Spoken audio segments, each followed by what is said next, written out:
Few engineering achievements in the history of world civilization have shaped the geopolitics, culture, and economy of entire continents as profoundly as the Viking ship.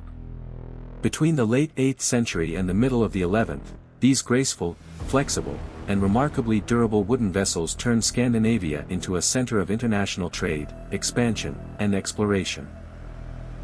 From the harsh fjords of Norway to the winding rivers of ancient Rus, from the shores of Iceland and Greenland all the way to the sandy beaches of North America, the Vikings conquered the known world largely because of their ships. To a Scandinavian of that era, a ship was far more than a means of transportation. It was a symbol of status, a religious sanctuary, an engineering masterpiece, a home during long voyages, and, ultimately, a final resting place meant to carry a chieftain into Valhalla. Origins and evolution of Scandinavian shipbuilding. Scandinavian shipbuilding did not appear overnight. It was the product of centuries of evolutionary refinement, a deep working knowledge of materials, and continuous experimentation with what amounted to practical aerodynamics and hydrodynamics, long before either science had a name. The roots of clinker, or overlapping, hull construction reach back much further than the Viking Age itself. Archaeological finds such as the Hjortspring boat, dated to roughly 350 BCE, and the Nidum boat, from around 320 CE, show how ancient Germanic and Scandinavian peoples gradually evolved from light canoes into fully seaworthy road vessels. But the real technological leap came later, with the adoption of sail power. Before the 7th and 8th centuries, Scandinavian ships were propelled entirely by oar. The arrival of the square woolen sail, combined with an improved keel design, transformed what had been coastal rowing boats into true ocean-going ships capable of crossing thousands of miles of open water. Scandinavian shipwrights, known as smear, never sawed logs into planks the way later carpenters would. They had no saws in any modern sense. Instead, they split oak or pine logs along the natural grain of the wood using wedges and axes. That single choice mattered enormously. A plank split along its grain retained the wood's natural internal structure intact, which made it considerably stronger and more flexible than a sawn plank of the same thickness. It also absorbed far less water and resisted rot in a way sawn timber simply could not match.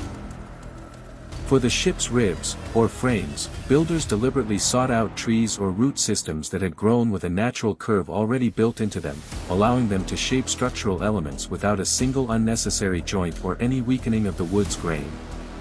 The anatomy of the longship and the knarr, a study in perfection. The central secret behind Viking shipbuilding lay in a deliberate combination of flexibility and shallow draft. Scandinavian ships did not fight the waves head-on. They flexed with them instead, riding along the crests rather than punching through them. The hull planking was laid in overlapping courses, the clinker method that gave this style of construction its name.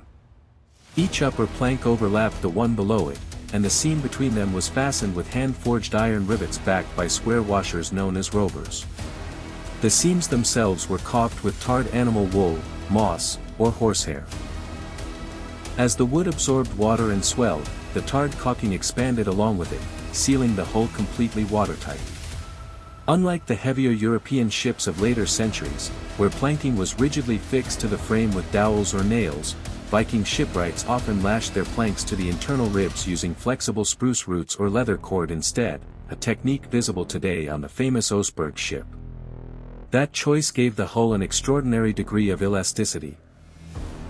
As a ship rode over ocean swells, its sides could actually flex several centimeters relative to one another, dissipating the raw energy of the sea rather than resisting it rigidly and risking structural failure.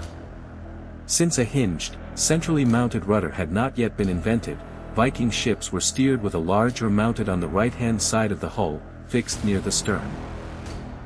The very origin of the English word starboard, from the Old Norse styride, meaning steering, and bore, meaning side or board.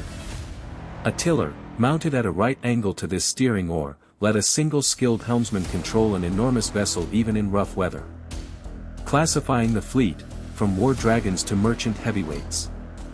Contrary to popular belief, not every Viking ship was a dragon ship. Scandinavian shipbuilding terminology was precise and strictly functional, with each vessel type built and named for a specific role. The longship, or longship, was the general term for a Viking warship, typically running 20 to 30 meters or more in length and crewed by 40 to 80 men, built with a low freeboard, high speed, and a shallow draft ideal for raiding. The drakkar, or dragon ship, sat at the very top of this category.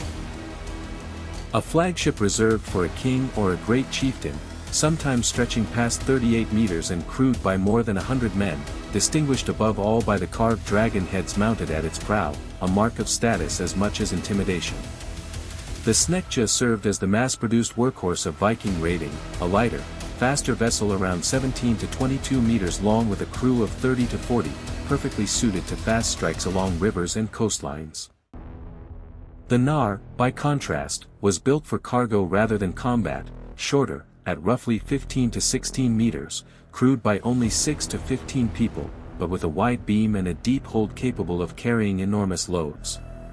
And the karve filled a smaller coastal and personal role, 13 to 20 meters long with a crew of 10 to 20, used for reconnaissance, for carrying nobility along the coast, and for local trade. The warships, longships and dragon ships alike, existed for a single overriding purpose, moving warriors quickly and launching a surprise attack. The carved dragon or serpent head mounted on a drakkar's prow carried real ritual weight as well as visual drama. Under Viking legal tradition, recorded in texts such as the Gulating Law, that carved head was supposed to be removed when a ship approached friendly shores, so as not to frighten away the protective land spirits, the land better, believed to inhabit the coastline. A shallow draft, often no more than 1 to 1.5 meters, let these longships slip directly into the mouths of small rivers, land troops straight onto open beaches without any need for a harbor or dock, and even be dragged overland across short portages between separate river systems. If the longship was the fighter jet of the Viking Age, the knarr was its heavy freight hauler.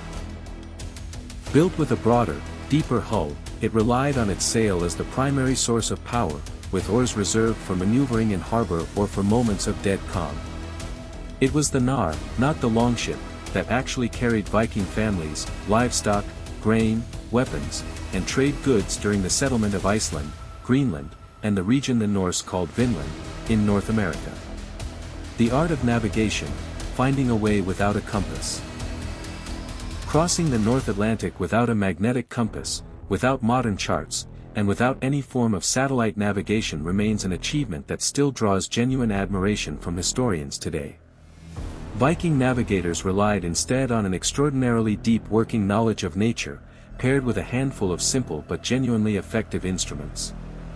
Sailors leaving sight of land carried ravens on board specifically for navigation.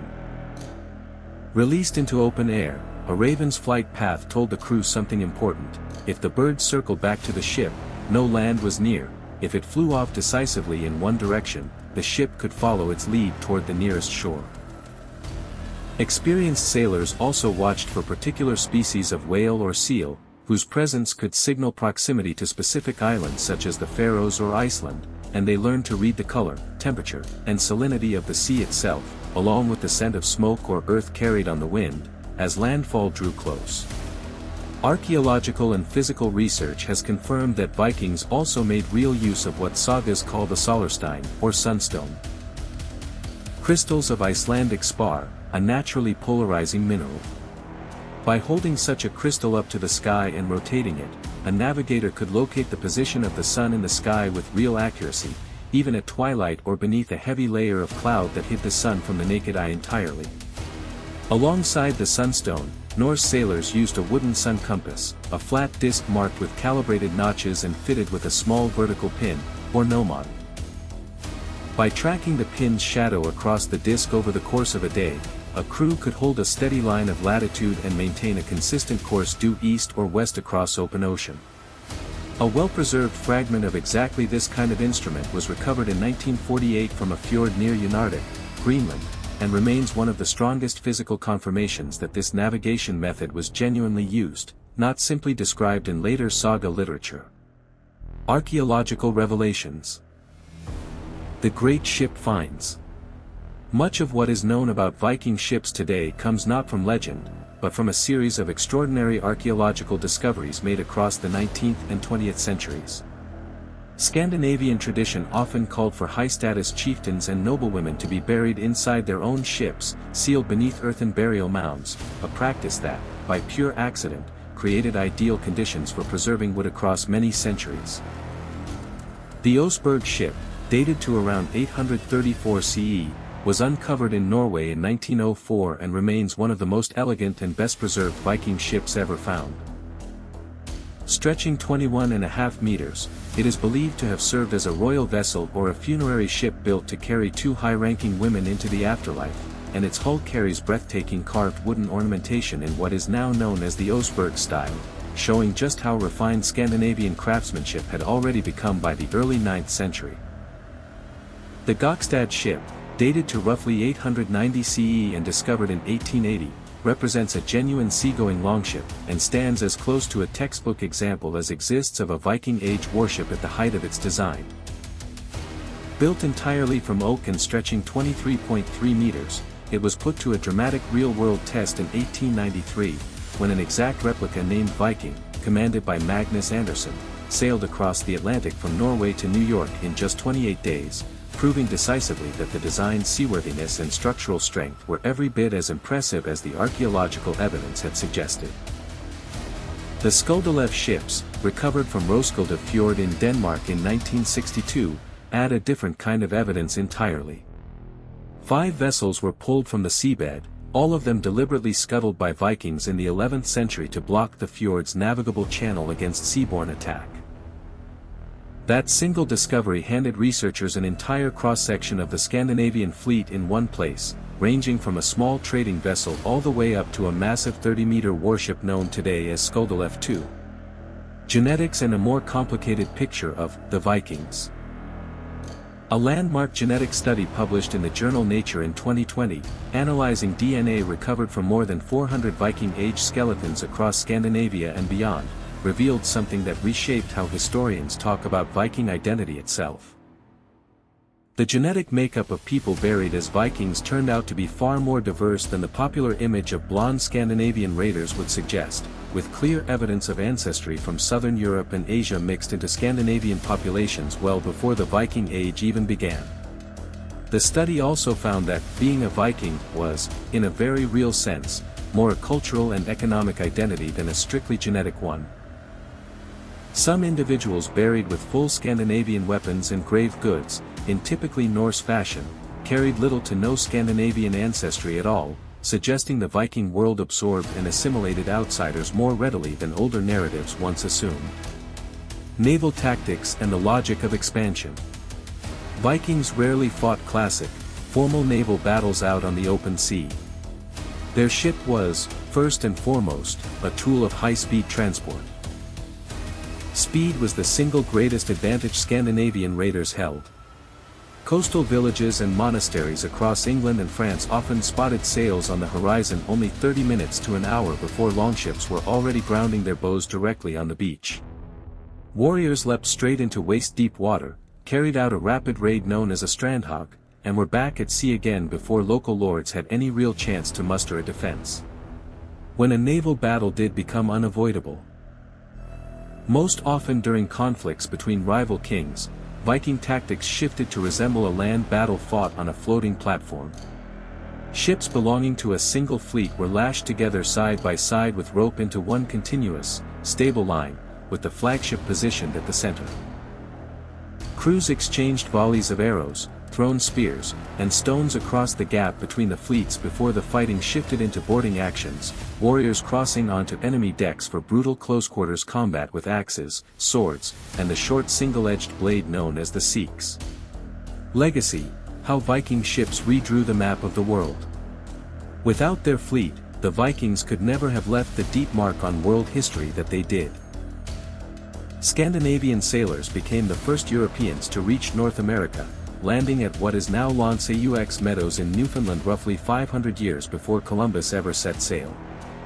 Their river-going vessels opened the trade route known as, from the Varangians to the Greeks, linking the Baltic Sea all the way to Constantinople and the Abbasid Caliphate in Baghdad. And the clinker-built hull itself, along with key elements of Scandinavian sail design, was actively adopted by Anglo-Saxon, Norman, and Frisian shipbuilders in the centuries that followed, laying real technical groundwork for the medieval European fleets that came after. The Viking ship stands as a genuinely triumphant fusion of form and function. Nothing about it was excessive or unnecessary. Every rib, every hand-forged rivet, every curve of the prow served a single unified purpose. Mastering the water itself. Wood, iron, and wool, shaped by the skill of ancient craftsmen into the greatest machine of exploration and conquest the world had yet seen.